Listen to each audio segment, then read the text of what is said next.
Jadi dalam masalah deradikalisasi itu saya merasa saya yang paling tanggung jawab untuk mengembalikan pemikiran itu.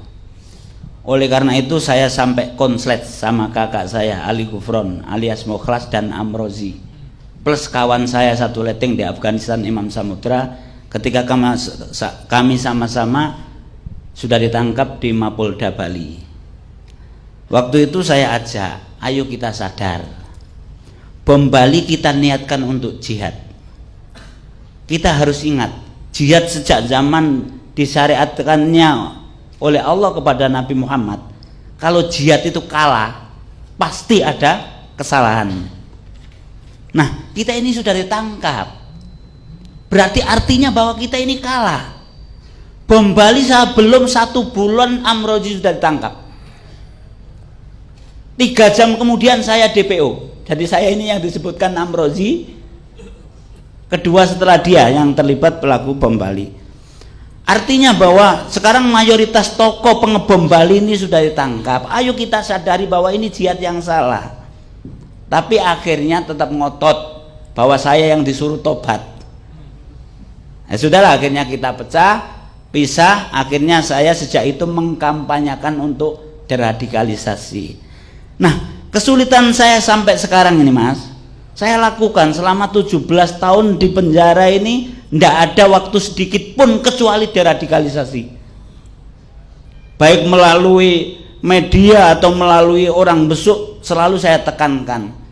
Sampai pernah Nurdin M. Top sama Dr. Azhari ketika masih ada itu saya pesankan, kasih tahu 2 orang itu, jangan melakukan aksi lagi, ya. Kalau masih melakukan aksi, jangan disalahkan saya kerjasama polisi nangkap mereka. Sampai seperti itu. Dan murid-murid saya, binaan saya, sejak pertama sudah saya kirimi surat, saya pahamkan. Alhamdulillah dari ratusan orang sampai sekarang nggak ada yang terlibat. Nah, ini permasalahannya.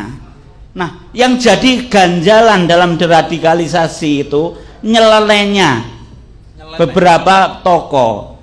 Di antaranya masih nyeleneh bahwa terorisme di Indonesia ini adalah rekayasa atau konspirasi. Ini yang nyeleneh. Akhirnya sulit kita memahamkan ke masyarakat.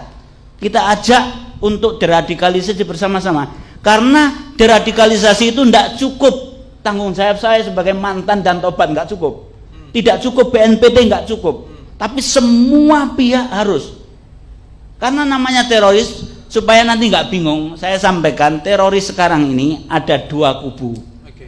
Satu yaitu Al-Qaeda dan yang berafiliasi dengannya. Yang kedua ISIS dan berafiliasi dengannya. Masing-masing ini bermusuhan. Bermusuhan 2 kubu ini kita harus bersyukur daripada bersatu. Kan gitu. Jadi supaya nanti nggak bingung, ada perbedaan. Nah, kami ini JI Darul Islam dan kawan-kawan ini afiliasinya tetap ke Al-Qaeda. Itu tadi supaya nggak bingung. Itu kami juga yang berafiliasi ke Al-Qaeda ini juga dimusuhi oleh ISIS. Jadi yang pertama dijadikan musuh oleh ISIS itu justru jihadis atau teroris yang afiliasinya ke Al-Qaeda.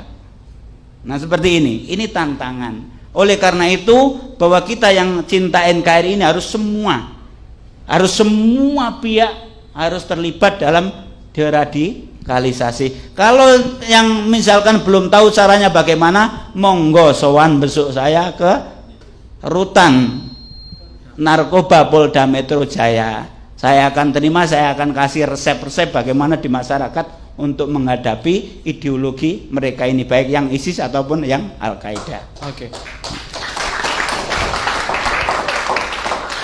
Tentang intoleransi dan anti keberagaman itu, saya sebagai teroris itu justru kaget. Maksudnya kaget? Kagetnya begini, saya ikuti apa istilahnya gonjang-ganjing itu pasca kasus Ahok. Di media, di macam-macam itu kok masyarakat ini yang muslim maksudnya kok lebih brutal daripada teroris saya gitu. Iya. Kan gitu. Maksudnya begini, dalam komentar, dalam hal-hal yang berhubungan dengan intoleransi, dan anti keberagaman itu kok saya itu kan sudah nggak ada di Indonesia ini yang sebesar saya keterlibatannya teroris sampai sekarang. Oke. Saya ditangkap, BB saya, barang bukti saya masih 2 ton bom, M16 masih 7 pucuk, peluru ribuan dari berbagai kaliber, TNT masih 20 kilo. Jadi keren kan gitu. Kemudian hingga sekarang belum ada yang menyamai teroris di Indonesia. Ya jangan sampai ada, Mas. Maksudnya begini, artinya bahwa belum pernah ada teroris yang berani membawa 1 ton bom kecuali saya. Oke. Itu kan yang bunuh diri itu kan belum lancar nyetirnya. Jadi mau bunuh diri itu minta diantar oleh korlapnya, coba mendekati Sari Club baru saya kasihkan itu. Nah, ini kan sudah paling atas lah, kalau radikal itu paling atas. Teroris paling keren lah katakan. Paling atas. Tetapi ketika saya saksikan intoleransi kasus Ahok kemudian mendekati Pilpres yang kemarin itu, saya sampai gede-gede. Itu. Kok seperti itu kan gitu. Nah, apakah ini yang harus kita luruskan? Masalah intoleransi dalam Islam ini adalah ajaran Islam. Toleransi itu ajaran Islam. Berarti kebalikannya, kalau intoleransi berarti bukan ajaran Islam. Toleransi adalah bagian daripada akhlak Islam.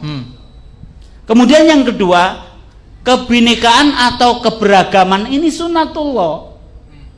Hukum alam tidak bisa kita tolak dan tidak bisa kita tentang. Makanya pasti ada. Ya, walaupun keberagaman ini masalah agama, ras, suku dan lain sebagainya tetap akan ada. Kalau kita menentang berarti kita menentang sunatullah. Saya kembali ke pertanyaan. Ya. Apakah ada hubungannya antara intoleransi dengan ini secara langsung atau tidak langsung dengan radikalisme atau terorisme itu? Jadi begini, kan tadi kan sudah saya sampaikan bahwa kami melakukan aksi itu tidak ada hubungannya dengan intoleransi. Itu. Tetapi begini, kalau kalau masalah radikalisme tentunya teroris ini yang paling tinggi. Ya. Yang intoleransi, anti keberagaman itu masih di bawahnya. Tetapi kalau selama ini apa yang terjadi, yang kami lakukan itu tidak ada hubungannya dengan intoleransi. Okay. Karena kami kami sebagai teroris itu menerima. Ya, ada toleransi. Tadi sudah saya sampaikan, kalau saya ini tidak menerima atau kami tidak menerima adanya keberagaman, tentunya banyak sekali yang sudah kita bom dan kita bunuh. Kalau standarnya Mas Alam untuk mengukur intoleransi itu kan, jenengan mau nggak anak Anda kalau misalnya kepala sekolahnya itu Katolik misalnya, mau nggak menyekolahkan anak di situ? Yo, kenapa kok seperti itu? Nah, itu ukuran intoleransi Mas Alam ya? Enggak seperti itu kalau menurut saya. Karena ngapain saya kok menyekolahkan ke sekolah yang kan gitu. Okay. Tetapi kalau misalkan, ya misalkan ini, saya harus nyekolahkan anak ke SD negeri. Ya, ke situ dulu, ya. ke situ dulu. Terus kebetulan kepalanya ini Kepalanya ini non muslim, ya tetap saya sekolahkan. Clear masalah. Itu makanya takkan tadi saya sudah sampaikan, saya lihat intoleransi di negara kita ini kan gitu. Saya ini teroris kok melihat intoleransi sama anti keberagaman, saya kaget itu. Ini yang harus kita luruskan bersama-sama. Kan gitu. Siap. Terutama NU Nahdlatul Ulama ini saya akui, jadi istilahnya saya terbantu bener deradikalisasi yang dilakukan oleh NU.